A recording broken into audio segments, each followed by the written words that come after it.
बिस्मिल्लाहिर्रहमानिर्रहीम। अस्सलाम वालेकुम डियर स्टूडेंट्स, कैसे हैं आप सब।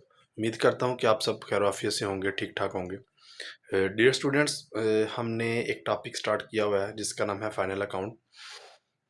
प्यारे बच्चों, सबसे पहले हमने फाइनल अकाउंट का इंट्रोडक्शन पढ़ा। बेसिक लेक्चर में आपको उसका कंप्लीट इंट्रोडक्शन बताया गया था कि जो सोल ट्रेडरशिप है या जो जॉइंट स्टॉक कंपनी है वो फाइनल अकाउंट क्यों बनाती है और फाइनल अकाउंट के अंदर कौन कौन सी स्टेटमेंट्स को प्रिपेयर किया जाता है। हमने सबसे पहले ट्रेडिंग अकाउंट पढ़ा, उसके बाद हमने प्रॉफिट एंड लॉस अकाउंट पढ़ा, फिर हमने बैलेंस शीट को डिस्कस किया। ट्रेडिंग अकाउंट में हम अपने सारे के सारे डायरेक्ट एक्सपेंसेस और डायरेक्ट रेवेन्यूज रिकॉर्ड करते हैं और ट्रेडिंग अकाउंट से हम अपना ग्रास प्रॉफिट या ग्रास लॉस निकालते हैं। उम्मीद है ये आप तमाम को क्लियर होगा। फिर हमने प्रॉफिट एंड लॉस अकाउंट को देखा कि उसमें हम अपने इनडायरेक्ट एक्सपेंसेस को डेबिट साइड पे रिकॉर्ड करते हैं, इनडायरेक्ट रेवेन्यूज को क्रेडिट साइड पे रिकॉर्ड करते हैं और प्रॉफिट एंड लॉस अकाउंट में से हम क्या निकालते हैं, अपना नेट प्रॉफिट या नेट लॉस। फिर हमने बैलेंस शीट को डिस्कस किया कि बैलेंस शीट की जो लेफ्ट साइड है उसके ऊपर हम उसके अंदर हम अपने एसेट्स को रिकॉर्ड करते हैं जिसमें करंट एसेट्स हैं, फिक्स एसेट है। राइट साइड पे हम अपनी लाइबिलिटीज़ को रिकॉर्ड करते हैं जिसमें करंट लाइबिलिटीज़ और फिक्स लाइबिलिटीज़ हैं। साथ हमने फिक्स लाइबिलिटी में को दो हिस्सों में डिवाइड कर लिया था। एक उसमें हमने अनर्स इक्विटी का पोर्शन बना लिया था जिसके अंदर हम कैपिटल लिखते हैं।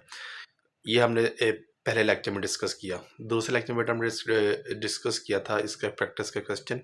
हमने प्रैक्टिस क्वेश्चन डिस्कस किया जिसमें मैंने आपको दो मेथड बताए थे क्वेश्चन को सॉल्व करने के लिए। उम्मीद है आप तमाम स्टूडेंट्स को वो दोनों मेथड समझ आ गए होंगे। तो प्यारे बच्चों, आज का जो लेक्चर है वो मोस्ट इम्पोर्टेंट लेक्चर है क्योंकि आज के लेक्चर में हमने फाइनल अकाउंट की एडजस्टमेंट पढ़नी है। जो पेपर में क्वेश्चन आता है बेटा वो फाइनल अकाउंट में से एक क्वेश्चन मस्ट आता है और पेपर में जब आपको सवाल आएगा फाइनल अकाउंट का सिंपल क्वेश्चन नहीं आएगा, साथ बेटा आपको एडजस्टमेंट आएंगी। ठीक है, फाइनल अकाउंट तो हमने डिस्कस कर लिया हुआ है। आज हम डिस्कस करते हैं एडजस्टमेंट क्या होती है। हम इसका एडजस्टमेंट को सिंपली पढ़ते हैं कि एडजस्टमेंट को हम कहते क्या है। देखें बेटा, एडजस्टमेंट क्या होता है। कहता है जी एडजस्टमेंट क्या होता है। एडजस्टमेंट का मतलब क्या है, means to make a correct record of a transaction which has not been recorded। कहते हैं जी जो आपके पास एडजस्टमेंट है, एडजस्टमेंट का मतलब क्या है बेटा। एडजस्टमेंट का मतलब ये है कि वो ट्रांजैक्शन जो अभी तक रिकॉर्ड नहीं हुई, आपने उस ट्रांजैक्शन को रिकॉर्ड करना है, करेक्ट रिकॉर्ड करना है। तो इसको बेटा हम क्या कहते हैं, ये हमारे पास एडजस्टमेंट होती है। उम्मीद है कि आप तमाम को इसकी समझ आ गई होगी कि एडजस्टमेंट क्या होती है। दोबारा बताता हूँ। कहता है इसका मतलब क्या है, मीन्स का क्या कहता है। इसका मतलब है कि आपने करेक्ट रिकॉर्ड करना है किस चीज़ का, ट्रांजैक्शन का। कौन सी ट्रांजैक्शन का जो अभी तक रिकॉर्ड नहीं हुई, इसे हम कहते हैं एडजस्टमेंट। सबसे पहली बेटा जो हमारे क्वेश्चन में एडजस्टमेंट आती है वो है अक्रूड एक्सपेंसेस। इसका दूसरा नाम है आउटस्टैंडिंग एक्सपेंसेस। इस तीसरा नाम है एक्सपेंसेस पेएबल। पेएबल का बेटा मतलब क्या है। पेएबल का मतलब है अदा करने वाला या अदा करने वाले। ऐसे एक्सपेंसेस जो अभी अदा करने वाले हैं उनको हम कहते हैं अक्रूड एक्सपेंसेस, आउटस्टैंडिंग एक्सपेंसेस या एक्सपेंसेस पेएबल। देखें, हम इसकी एक छोटी सी डेफिनेशन पढ़ते हैं कि हमारे पास आउटस्टैंडिंग एक्सपेंसेस क्या होते हैं। कहते हैं जी expenses incurred but not paid within current accounting period। कहते हैं ये ऐसे एक्सपेंसेस जो इनकर्ड तो हो गए हैं मगर अभी तक इनको आपने within current accounting period या within current accounting year अदा नहीं किया। इसका हम एक एग्जांपल लेते हैं। एग्जांपल क्या है बेटा, सबसे बेस्ट एग्जांपल है इसका बिजली का बिल। अब देखें, आप बेटा इलेक्ट्रिसिटी को यूज़ करते हैं, जब आपको बिल आता है तो बिल के ऊपर लिखा होता है payable within due date. Payable within due date के ड्यू डेट तक ये जो बिल है ये अदा करने वाला है, साथ अमाउंट लिखी होता है कि इतनी अमाउंट आपने अदा करनी है। बेटा जो अदा करने वाली है, इसका मतलब ये है कि आपने बिजली को इस्तेमाल किया है, इलेक्ट्रिसिटी को इस्तेमाल किया है। जितनी इलेक्ट्रिसिटी है, जितनी अमाउंट की इलेक्ट्रिसिटी आपने इस्तेमाल की है, उतना बिल अदा करें। ये आपकी ज़िम्मेदारी है। उम्मीद है कि आपको क्लियर हो गया होगा कि पेएबल का मतलब क्या होता है, अदा करने वाला। आउटस्टैंडिंग का मतलब यही है, अक्रूड का मतलब भी यही है कि वो एक्सपेंस जो आपने खर्च तो कर लिया है मगर अभी तक उसको अदा नहीं किया, ऐसे एक्सपेंसिव हम कहते हैं पेएबल एक्सपेंसेस। इसकी एक और एग्जांपल लेते हैं कि एक पर्सन है ए। कौन है? एक पर्सन है ए। ए ने हाउस ले लिया बी से रेंट पे। क्या लिया जी? हाउस ले लिया। ए ने हाउस लिया है बी से। इसने डायरेक्ट रब्ता किया है बी के साथ। किस मकसद के लिए? कि ए का हाउस चाहिए, किसका चाहिए? बी का हाउस चाहिए। तो इसका मतलब है ए किरायादार है और बी मालिक मकान है। बी ए से डिमांड करता है कि अगर तुमने इस घर को इस्तेमाल करना है, अगर तुमने इस घर को इस्तेमाल करना है तो तुम्हें कुछ किराया अदा करना पड़ेगा। तो ए क्या कहता है? ए कहता है तुम ऐसा करो, मुझे अभी ये घर इस्तेमाल करने दो, जब मैं इस्तेमाल कर लूँगा, करने के बाद मैं तुम्हें इसका रेंट अदा कर दूंगा। तो बी एग्री हो जाता है। अब देखें बेटा, जो ए पर्सन है, ए पर्सन ने इस घर को इस्तेमाल किया है, उसका जो किराया अदा करना है, अब ये ए की जिम्मेदारी बन गई है कि उसने किराया अदा करना है। किसको अदा करना है? बी को अदा करना है। ठीक है। तो इस तरह की जो एक्सपेंसेस होते हैं, उन एक्सपेंसेस को हम कहते हैं पेएबल एक्सपेंसेस। बेटा जब आपको क्वेश्चन आएगा तो क्वेश्चन में आपको ट्रायल बैलेंस के अंदर फॉर एग्जांपल हम जितने भी एडजस्टमेंट करेंगे बेटा ये एग्जांपल लेके ही करेंगे। फॉर एग्जांपल आपको क्वेश्चन में बताया गया है रेंट रुपीज 1000 कि 1000 रुपया आपको क्वेश्चन के अंदर रेंट बताया गया है और नीचे बेटा आपको एक एडजस्टमेंट बताई गई है। जो ये रेंट जो आपको बताया जाएगा ये ट्रायल बैलेंस के अंदर बताया जाएगा और जो एडजस्टमेंट होगी वो आपको ट्रायल बैलेंस के बाद बताई जाएगी। एडजस्टमेंट में कहते हैं जी पे एबल रेंट ₹100 कि जो आपका रेंट है वो पेएबल है। कितना है? ₹100। बेटा यहाँ पे आपने एक बात क्लियर कर लेनी है कि जो आपको एडजस्टमेंट बताई जाएगी उसके दो इफेक्ट होंगे। पहला इफेक्ट होगा trading profit and loss account के अंदर और बेटा दूसरा उसका जो इफेक्ट होगा वो बैलेंस शीट के अंदर होगा। हम इसका पहला इफेक्ट करते हैं। फर्स्ट इफेक्ट इसका क्या होगा? अब देखें, जो बेटा रेंट है, रेंट आपके पास आता है प्रॉफिट एंड लॉस अकाउंट में। हमने क्या बनाया जी? Profit and loss account. ये बेटा आपके पास डेबिट साइड होती है, ये आपके पास क्रेडिट साइड होती है। यहाँ पे आप रुपीज लिखते हैं। देखिए जी, अब अगर हम देखें तो रेंट हमारा इनडायरेक्ट एक्सपेंस है। रेंट को हम लिखते हैं डेबिट साइड के ऊपर। कितना रेंट है बेटा? 1000 रुपया। ये कहाँ बताया जाएगा? ट्रायल बैलेंस के अंदर। जो आइटम्स ट्रायल बैलेंस के अंदर बताई जाएगी उनका सिर्फ एक इफेक्ट होगा। हमें बता दिया गया जी रेंट आपका कितना है? 1000 रुपया। नीचे आपको बेटा एक एडजस्टमेंट उसने बताई है कि रेंट पेएबल है। बेटा जो चीज़ आपने इस्तेमाल कर ली है, अभी उसका रेंट अदा नहीं किया, आपने बिजली इस्तेमाल कर लिया, उसका बिल अदा नहीं किया, ये आपकी जिम्मेदारी बन गई है कि इसको अदा करना है। इसका मतलब है इतना रेंट आपने देना था, सॉरी इतना रेंट आपने दिया है। अब ये जो 100 रुपया है ये भी अदा करने वाला है, ये भी आपने अदा करना है। तो हम क्या करेंगे? जो रेंट है उसके अंदर ऐड कर देंगे पे एबल रेंट ₹100। तो टोटल जो हमारे पास आ जाएगा वो 1100 रुपये आ जाएगा।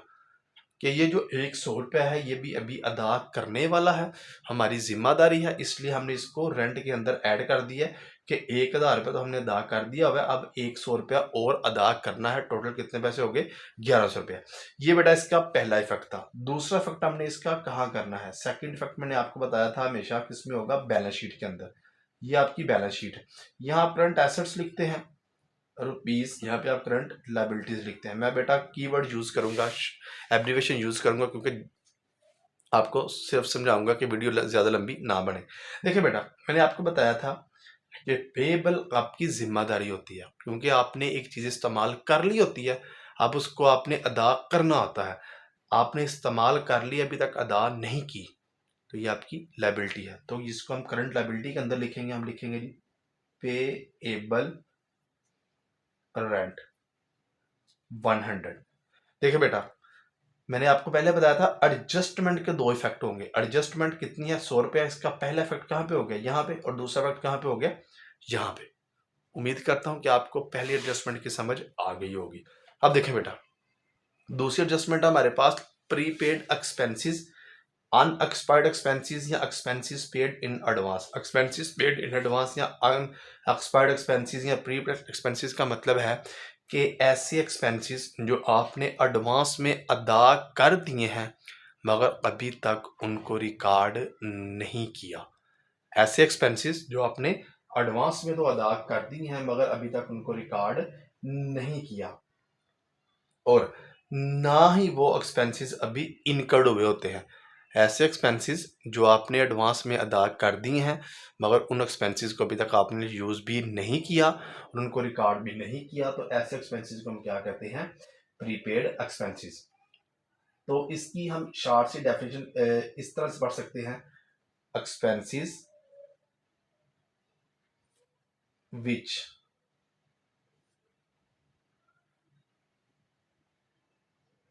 Are not incurred but paid in advance. कि ऐसे एक्सपेंसेस जो अभी इनकर्ड नहीं हुए मगर आपने इनको क्या कर दिया? एडवांस में अदा कर दिया। अब बेटा इसकी भी एक एग्जांपल दे रहा हूँ, सेम इसी एग्जांपल को लेके चलूंगा कि एक किरायादार है ए, उसको क्या चाहिए? हाउस चाहिए। वो किसके पास जाएगा? एक बंदा है बी उसके पास। ए किरायादार है, बी मालिक मकान है। ए बी से रब्ता करता है कि मुझे आपका मकान चाहिए, मैंने उसमें रहना है। तो बी क्या करता है? बी ए से ये डिमांड करता है, बी कहता है कि मालिक मकान किराएदार से कह रहा है कि अगर तुमने मेरा घर इस्तेमाल करना है तो तुम मुझे 1 महीने का जो रेंट है वो एडवांस में अदा करो। बेटा बात गौर से सुनिएगा, बी मालिक है, ए किराएदार है। बी ए से क्या डिमांड कर रहा है? कि तुम मुझे एडवांस अदा करो। अगर तुम मुझे एडवांस अदा करते हो तो फिर मैं तुम्हें घर इस्तेमाल करने की इजाज़त दे देता हूँ। तो बेटा ए ने क्या किया? बी को एडवांस दे दिया। अब देखें, जो ए पर्सन है उसने एडवांस में रेंट अदा कर दिया है। जब उसने रेंट एडवांस में अदा किया है तो क्या हम ये कह सकते हैं कि ए के पास ये हक आ गया, ये राइट आ गया कि वो 1 महीने के लिए बी का जो घर है उसको इस्तेमाल कर सकता है? क्यों? क्योंकि उसने एडवांस में उसका रेंट अदा किया है। अब ए इसको इस्तेमाल कर सकता है। तो बेटा जो चीज़ आपका हक बन जाती है वो आपका एसेट होती है। ठीक है, क्या होती है? करंट एसेट होती है। देखें जी, हम कहते हैं फॉर एग्जांपल, हमारे जो क्वेश्चन है, क्वेश्चन के अंदर हमें बताया गया है फॉर एग्जांपल, सॉरी हम रेंट ही लिखते हैं, रेंट ₹1000। ये जो रेंट है वो 1000 रुपया। नीचे बेटा एडजस्टमेंट हमें एक बता देता है कि एडजस्टमेंट में हमें कहता है प्री पेड रेंट ₹200, कि जो प्रीपेड रेंट है वो कितना है? 200 रुपये। तो बेटा ये जो एडजस्टमेंट है इसके दो इफेक्ट होंगे। हम सबसे पहले इसको जो इफेक्ट करते हैं, फर्स्ट इफेक्ट देखें बेटा, हमने पहला इफेक्ट किसके अंदर करना है? प्रॉफिट एंड लॉस अकाउंट के अंदर, क्योंकि जो रेंट है वो आपका इंटरेक्ट एक्सपेंस है। तो इसको हम कहाँ पे लिखेंगे? प्रॉफिट एंड लास्ट अकाउंट में, ये डेबिट साइड, ये क्रेडिट साइड हुई, ये आपके पास रुपीज आ गए। बेटा देखिए, सबसे पहले हमें लिखना है रेंट को। हमने लिखा रेंट कितना है हमारे पास, 1000 रुपये। बेटा ये इनर कॉलम होता है और रुपीज वाला आउटर कॉलम, ये इनर कॉलम और रुपीज वाला आउटर कॉलम। जिस अकाउंट के ऊपर एडजस्टमेंट होगी उस अकाउंट को हम इनर कॉलम में लिखेंगे। हमारे पास रेंट का अकाउंट है, इसके ऊपर एडजस्टमेंट है, इसको हमने इनर कॉलम में लिख दिया। अब बेटा देखें, अगर हम बात करें आउटस्टैंडिंग की, तो आउटस्टैंडिंग या पेबल को हमने ऐड किया था। प्रीपेड का मतलब अभी हमने पढ़ा कि ऐसी अमाउंट या ऐसा एक्सपेंस जो भी हुआ नहीं मगर हमने एडवांस में दे दिया हुआ है। तो क्या हम ये कह सकते हैं कि इस 1000 रुपये के अंदर ये जो 1000 रुपीज है, इसके अंदर ये वाले 200 रुपीज पहले से ऐड हैं? बिल्कुल हम कह सकते हैं, क्योंकि ये जो एडजस्टमेंट होती है at the end of the year हमें करनी होती है। तो इसका मतलब यह है कि आपने जब रेंट अदा किया तो इस रेंट के अंदर ये 200 रुपीज़ ऐड थे जो आपने एडवांस में दे दिए हुए हैं, मगर अभी तक भी आपने इनका फ़ायदा नहीं लिया। तो बेटा जो प्रीपेड होगी उसको हम क्या कर देंगे, लेस कर देंगे, क्योंकि अभी तक हमने इसका फ़ायदा नहीं लिया। तो हम क्या करेंगे, प्रीपेड रेंट 200 रुपीज़ इसमें से लेस कर देंगे, तो हमारे पास जो रिमेनिंग आंसर आ जाएगा वो 800। कि अब हमारा जो रेंट हमने इस्तेमाल किया हुआ है वो 800 रुपये है, और जो 200 है वो हमने इस्तेमाल नहीं किया हुआ, इसलिए हमने इसमें से टोटल अमाउंट में से लेस कर दिया। अब बेटा हम इसका सेकंड इफेक्ट करते हैं। सेकंड इफेक्ट हमारा क्या होता है जी, सेकंड इफेक्ट हम करते हैं बेटा बैलेंस शीट के अंदर। ये करंट एसेट्स हैं रुपीज, ये करंट लाइबिलिटीज और रुपीज। देखें, प्रीपेड मैंने क्या बोला था, वो जो आपने एडवांस में दिया होता है वो आपका हक है, ठीक है। तो मैंने आपको बोला था जो आपका हक होता है वो आपका करंट एसेट भी होता है। तो हम लिखेंगे प्रीपेड रेंट 200, क्योंकि एडजस्टमेंट आपके पास ये वाली है 200 की। तो इसका पहला इफेक्ट आपके पास ये हो गया, दूसरा इफेक्ट आपके पास ये हो गया। उम्मीद है जी आपको इन दो एडजस्टमेंट की बड़े अच्छे समझ आ गई होगी। अब बेटा हम बात करने लगे हैं इनकम की, अक्रूड इनकम या इनकम रिसीवेबल। अक्रूड इनकम क्या होती है या इनकम रिसीवेबल क्या होती है? बेटा ऐसी इनकम या ऐसा रेवेन्यू जो आपने अर्न कर लिया होता है, कमा लिया होता है, मगर अभी तक आपको मिला नहीं होता, तो ऐसी इनकम को हम कहते हैं अक्रूड इनकम या इनकम रिसीवेबल। हम इसकी अगर शॉर्ट सी डेफिनेशन पढ़े तो हम लिखते हैं revenue earned but not received with in current year. कि हमने रेवेन्यू तो कमा लिया है, हमने इनकम कमा ली है, रेवेन्यू अर्न कर लिया है, मगर अभी तक हमें अकाउंटिंग ईयर के दौरान मिला नहीं है। बेटा देखें, इसकी मैं एक एग्जांपल लेता हूँ, सिंपल सी एग्जांपल लेते हैं। एक टीचर है, वो कॉलेज के अंदर जॉब करता है, वो कॉलेज के अंदर जॉब करता है। फॉर एग्जांपल उसने अप्रैल का महीना जॉब की, तो अप्रैल के महीने की उसकी सैलरी बन गई, उसने वो सैलरी कमा ली, मगर अभी तक कॉलेज ने वो सैलरी अदा नहीं की। तो हम उस पर्सन के पॉइंट ऑफ व्यू से अगर सोचें तो वो सैलरी उस पर्सन के लिए क्या है, अक्रूड इनकम है, रिसीवेबल इनकम है, कि उसने कमा तो ली है मगर अभी तक उसको मिली नहीं है। वो उसका हक है कि उसने कमा लिया, वह उसको मिलना चाहिए। हम इसकी एक और एग्जांपल लेते हैं। एक पर्सन है, वो एक फैक्ट्री में जॉब करता है या किसी कंपनी में जॉब करता है। उसने 6 महीने काम किया, 6 महीने के अभी तक उसको सैलरी नहीं मिली। तो क्या हम ये कह सकते हैं कि उस पर्सन ने जो 6 महीने काम किया है वो उस पर्सन ने अपनी सैलरी अर्न कर ली है, कमा ली है, मगर अभी तक उसको मिली नहीं है, उसके लिए रिसीवेबल है? तो बेटा हम इसकी एक एग्जांपल लेते हैं। फॉर एग्जांपल हमें क्वेश्चन के अंदर बताया गया है, हम बात करते हैं इंटरेस्ट की या कमीशन की। हम बात करते हैं, कहते हैं जी कमीशन रिसीट ₹1000, कि 1000 रुपया जो कमीशन है वो हमें सवाल में दी गई है। कमीशन रिसीव्ड आपका इनडायरेक्ट रेवेन्यू है। नीचे बेटा एक एडजस्टमेंट हमें बता देता है। एडजस्टमेंट में कहते हैं जी अक्रूड कमीशन ₹300 कि जो अक्रूड कमीशन है वो ₹300, यानी कि आपने ये कमीशन कमा ली है मगर अभी तक आपको मिली नहीं है। हम इसका बेटा फर्स्ट इफेक्ट करने लगे हैं कि फर्स्ट इफेक्ट क्या होगा। इसका पहला इफेक्ट होगा प्रॉफिट एंड लॉस अकाउंट के अंदर, क्योंकि ये आपका इनडायरेक्ट रेवेन्यू है तो ये प्रॉफिट एंड लॉस अकाउंट में आएगा।